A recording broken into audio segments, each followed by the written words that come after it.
It's a Friday. Whoop whoop. So I hope you had a nice week, and of course you're looking forward to the weekend.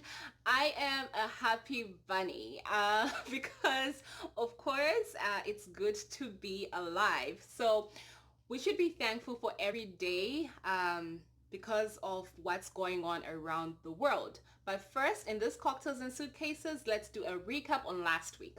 Last week we visited Zambia. It actually made me miss home a lot.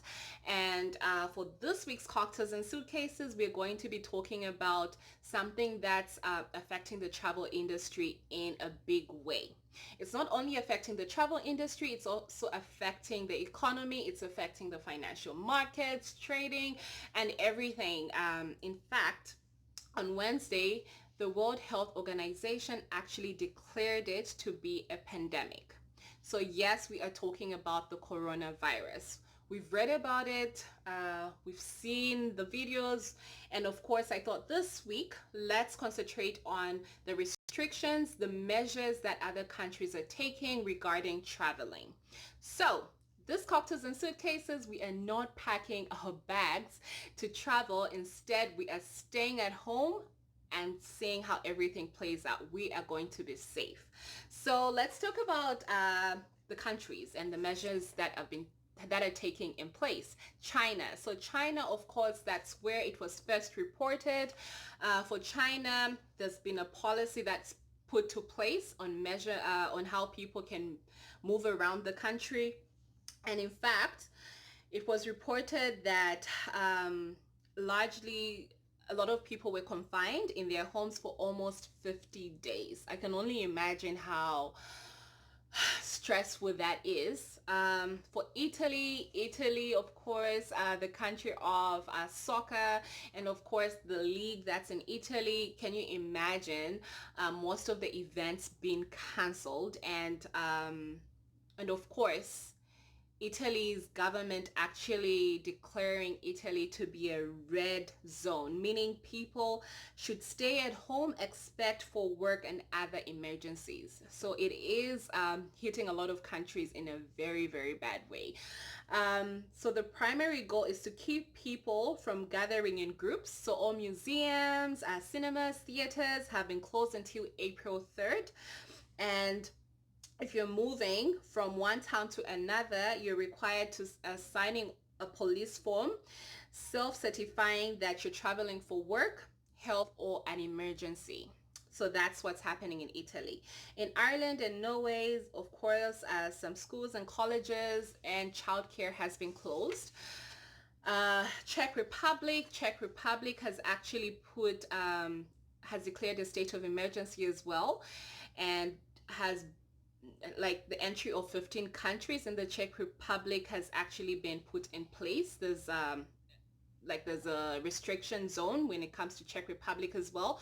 For Iran was also hit a lot. So public gathering, including Friday prayers in Tehran and other major cities, have actually been cancelled. Schools have been closed, and actually a crew of cleaners are being dispatched to disinfect trains, buses, and gathering places. And it was reported that there's been digging of a pair of trenches for victims, and it's reported that their length are that of a football field. That's a lot of people. May all the people that have actually lost their lives to this virus, may their souls rest in peace, and for all their families, may they find support and encouragement through this time. For South Korea has also been hit, and peoples in this city across the country are being encouraged to stay at home. Events have been postponed, and the nation's schools are closed until March 22nd. For Spain, yes, soccer as well. When I think of Spain, I think of the La Liga. So for Spain, there's an order to close a lot of schools, universities, and daycare. Flights from Spain to Italy have been suspended and large gatherings cancelled. So for soccer matches for Spain's La Liga, they'll be played before empty stadiums for the next 2 weeks. So I'm also thinking this is also affecting the players, the soccer players, in a negative way. They usually get their vibration, the energy from the audience, from their fans, right? And now playing in an empty stadium, that should be depressing. But anyways, that's what's happening in the soccer industry. For France, of course, France has also announced a nationwide ban on gatherings for more than 1,000 people, and exceptions are for public transit. The Paris Marathon and Six Nation rugby match against Ireland has been postponed until October. For Germany, Germany's soccer team league, the Bundesliga, announced that the first time ever a number of its matches would take place with no fans in attendance.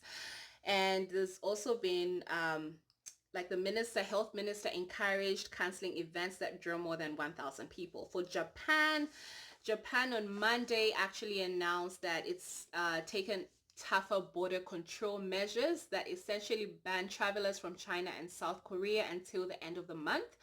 Visas for people who haven't yet arrived in Japan have become invalid, and people who already arrived from these countries have been encouraged to undergo a 14-day quarantine. So that's what's happening in Asia and in Europe.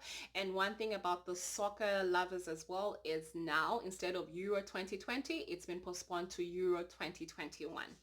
So North America, so US, we all know this, we've heard about this, it's trending right now. The US has actually announced, President Trump has announced sweeping new travel restrictions in Europe to bid the combat of the spread of the coronavirus.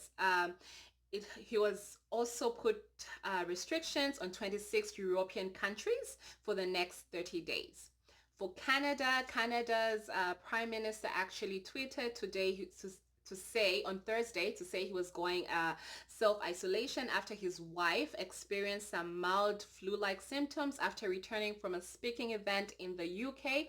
And another thing trending in Canada is there's a tweet saying cancel everything now. For the Juno Awards. The Juno Awards are the Canadian Music Awards. They've been cancelled due to coronavirus concerns. Air Canada had suspended flights from Rome, with the last flight from Toronto being on the 10th of March, and last flight returning was the 11th of March from Rome to Montreal. And of course, right now with spring break, that usually goes for 1 week. There have been talks that they want to extend the spring break instead of 1 week to 2 weeks. So that's what's happening right now in North America. And of course, there are other countries that have put measurements that I have not talked about due to time. But of course, you want to stay safe. How am I staying safe? Well, in this cocktails and suitcases, instead of my usual cocktail drink, I am actually drinking warm lemon water with some honey and vinegar. It's been reported that it actually boosts your immune system. So you want to make sure that your immune system is boosted during this time. So, of course, there's so much to talk about, but that's it for me for this week. Please stay safe. God bless. Until next time, have a nice weekend. Bye.